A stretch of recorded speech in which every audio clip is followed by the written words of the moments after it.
अपना पंजाब चैनल पर खुश आमदीद। दोस्तों, आज मैं आपको सुनाऊंगी एक सांप और एक जुगनू की कहानी। एक सांप एक जुगनू का पीछा कर रहा था। जुगनू जो सिर्फ चमकने के लिए जीता है। जुगनू रुक गया और सांप से कहा, क्या मैं आपसे 3 सवाल पूछ सकता हूँ? सांप ने कहा, हाँ पूछो। जुगनू ने कहा, क्या मैं इस मखलूक से ताल्लुक रखता हूँ जो आपकी ग़ज़ा है? सांप ने कहा, नहीं। क्या मैंने आपको कुछ कहा? सांप ने कहा, नहीं। फिर तुम मुझे क्यों हड़प करना चाहते हो? सांप ने जवाब दिया, क्योंकि मैं तुमको चमकता देखकर बर्दाश्त नहीं कर सकता।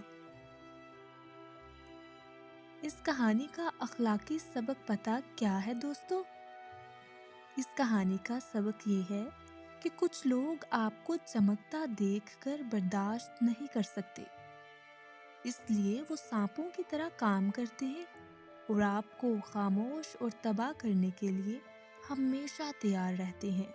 ये बहुत कड़वा सच है दोस्तों। बहुत से सांप अपने मुफाद की खातिर किसी और को चमकने ही नहीं देते। तो मुझे कमेंट सेक्शन में ज़रूर बताइएगा, क्या आपका पाला भी ऐसे सांपों से भरा है?